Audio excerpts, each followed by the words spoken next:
நிறைய புராணங்கள் வந்து தெய்வங்கள தான் புகழ்ந்து பேசுதுங்க. தெய்வங்களினுடைய இயல்பையும், தெய்வங்களுடைய ஆற்றலையும், தெய்வங்களுடைய லீலைகளை பற்றி பேசுறது தான் நிறைய புராணங்கள். ஆனா, இந்த பெரிய புராணம் அப்படிங்கிறது பார்த்தீங்கன்னா, தெய்வத்த பத்தி பேசலைங்க. தெய்வத்த யாரெல்லாம் வணங்குனாங்க? இது வந்து இந்த பெரிய புராணம்ங்கிறதே ஒரு கைடு. ம். இப்ப நம்ம பிள்ளைங்க வந்து ஸ்கூல் படிக்கும்போது தமிழுக்கு கோனார் கைடு, அந்த கைடு, இந்த கைடுன்னு யூஸ் பண்ணோம் இல்லையா? அது படிக்கிறது கொஞ்சம் சிக்கலா இருக்கு புத்தகத்துல செய்யுள். இதுல பொருள் உணர்ந்து நம்ம அத படிச்சுக்கிடலாம்.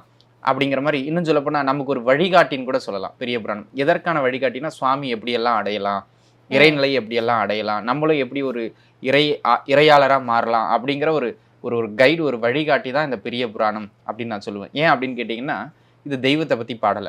தெய்வத்த பத்தி பாடலன்னா, தெய்வத்த பத்தி முதன்மையா பாடல. ம். அப்ப யார பத்தி பாடுனாங்க அப்படின்னு கேட்டீங்கன்னா, இவரெல்லாம் தெய்வத்த அந்த தெருல இருந்து ஒருத்தர் தெய்வத்த வழிபட்டாருப்பா. அவர் இறைநிலை அடைஞ்சார். அவர் இப்படியெல்லாம் வழிபட்டார். இந்த 4வது தெருல இருந்து ஒருத்தர் வழிபட்டாரு. அவரு இப்படியெல்லாம் வழிபட்டார். ஆனா இவர் வழிபாட்டுக்கும், அவர் வழிபாட்டுக்கும் டிஃபரன்ஸ் இருக்கு.